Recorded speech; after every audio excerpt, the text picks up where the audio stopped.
Welcome viewers to Historical Journeys.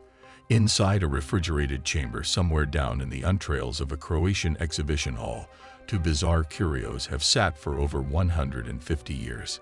According to an archaeological viewpoint, these two relics are very not normal for whatever else on the planet.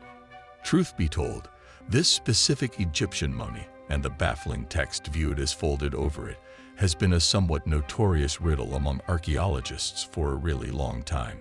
So that obviously makes one wonder for what reason isn't a snatched mummy better known to the more extensive public.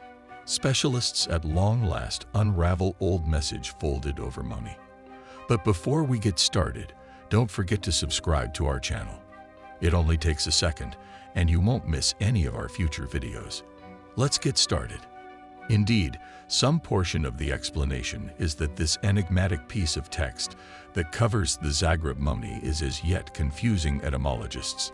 Named the Liber Lintus, or cloth book, it has associations with an old lost civilization and a long and complex history that specialists are as yet attempting to unwind.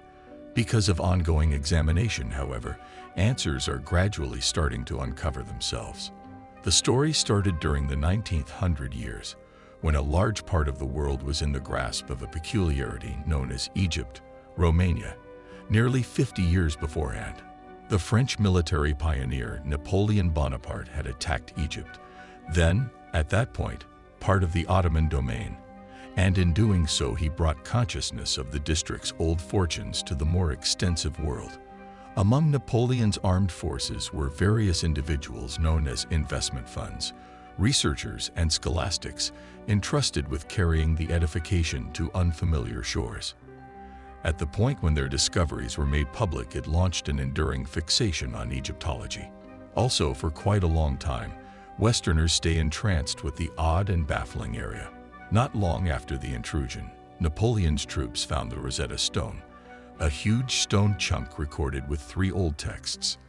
Inside years and years, specialists would utilize this relic to interpret the symbolic representations that decorate the Egyptian pyramids and burial places.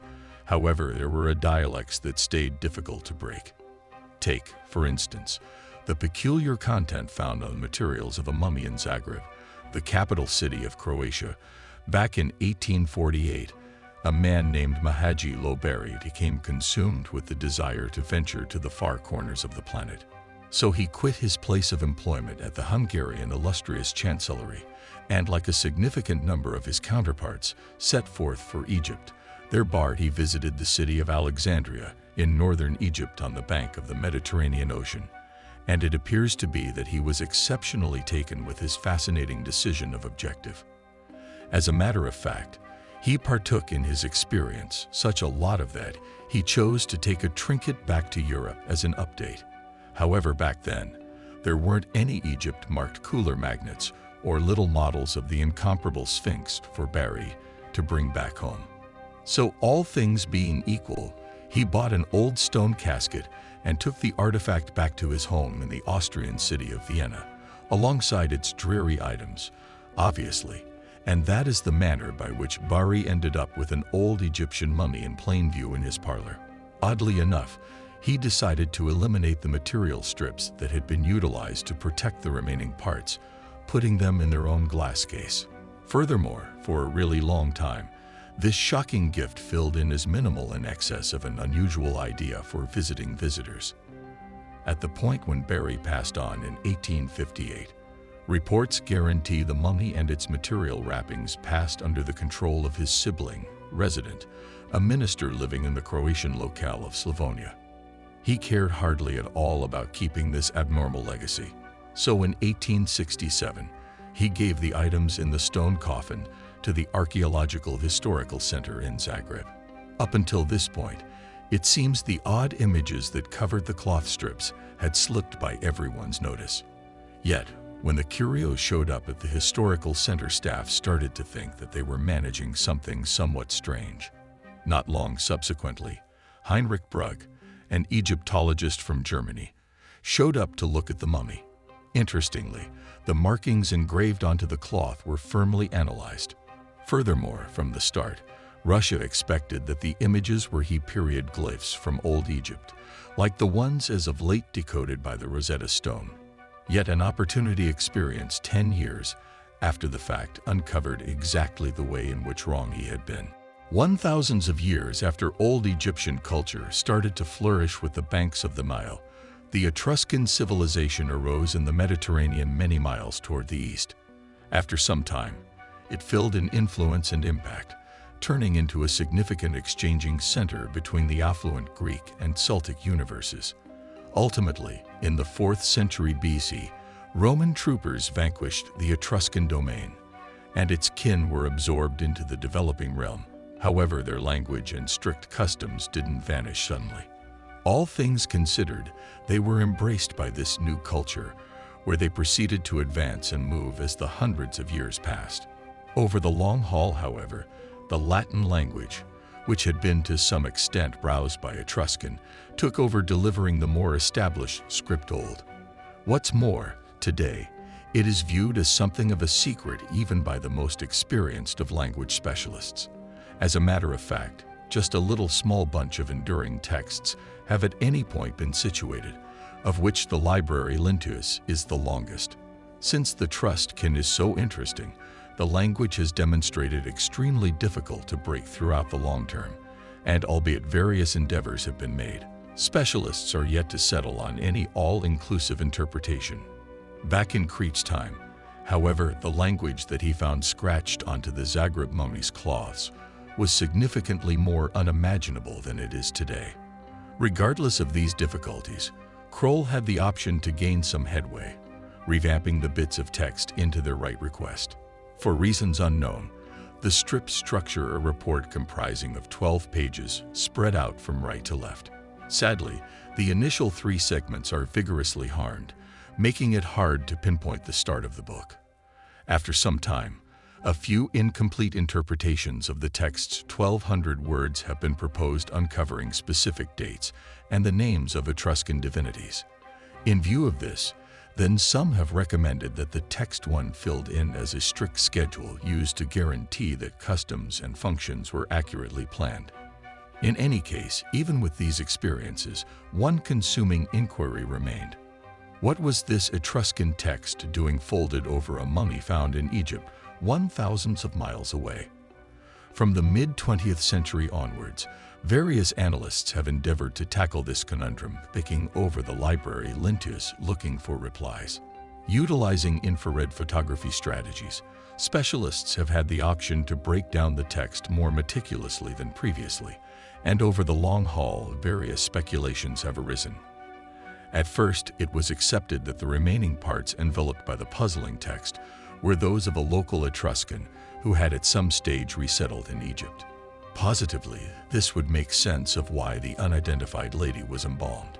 Despite the fact that the Etruscans ordinarily rehearsed incineration, maybe the library Lintuis then was a way for the deceased's family to consolidate her local traditions with those of her embraced home. Albeit this could appear to be an obvious end result of papyrus scroll found inside the stone coffin, stirs up misgivings about this hypothesis. As indicated by reports, the papyrus was recorded with the Egyptian Book of the Dead. Also, despite the fact that it was vigorously harmed, it was as yet readable enough for specialists to select a few key subtleties. As per this report, the departed was a lady named Nisi Hensu, once the spouse of a designer. Yet Nisi Hensu and her better half Power Hensu hailed from Thebes in Egypt, not the Etruscan human progress. Truth be told, some have guessed that the departed might have had no association at all with the strange language that tracked down its direction into her burial place. So what occurred, and how did these two apparently irrelevant curios become laced in such a private manner? Authorities on the matter agree. The library Lintuis dates from around 250 BC and was presumably created in the southeast of the area, presently known as Tuscany. Then, at that point, 2008 for instance, verifiable etymologist Glenn Gordon distributed a PDF on his blog Polia Overabundance. In it, he had gathered more than 1,000 to confide in words alongside their English reciprocals, making one of the most exhaustive word references of the failed-to-remember language to date. What's more, since novices have been involving it as a reason for their own interpretations, then, at that point, 2010 one Wikipedia client attracted upon Gordon's word reference to translate one of the expressions tracked down inside the library Lintus. Clearly, the text is CNICSTREC, Elsa de la Poo, R.E. through E.C., and it generally deciphers concerning the spirit to get through stay in the town of night and in the midst of individuals. However, the creator himself has brought up a couple of issues with this methodology. As per Gordon, this interpretation of the first Etruscan is wrong, obviously because of his own defects in introducing his technique. All things being equal, in a blog entry dated January 2011, he proposes various elective arrangements. One peruses, for instance, for the soul of night for the city, and for its kin never ending. One more possible interpretation, as per the blog, would be to the night soul, and to the city never ending. What's more, that is not all. Curiously, Gordon brings up the issue of whether this night soul is plural or particular, the distinction between a genuine gathering of lost spirits and an image of the as of late departed. Whatever the significance behind the library Lintus, however, obviously this old record will keep on bewildering etymologists for a long time to come. In the meantime, the recorded cloth strips and the mummy that they once went with have become improbable superstars at the Archaeological Gallery in Zagreb. As indicated by reports, tens of thousands of guests pour through the entryways of the gallery consistently looking on shows. For example, the Viu Atul Dove, a remnant from the old culture of a similar name. This artistic vessel is remembered to date from between 2800 and 2500 BCE, and it is thought about so critical that it has even showed up on banknotes gave in its local country. Elsewhere, the exhibition hall is likewise home to the Lambertus of Fisma, a stone tablet recounting the narrative of an old Greek settlement on an island off the Croatian coast. However, both of these relics could not hope to compare to the library Lintus, which is maintained painstakingly saved in its own refrigerated room. Thanks for watching. If you want to stay updated with our latest videos, subscribing is the way to go. Just click that red button below and become a part of our channel family.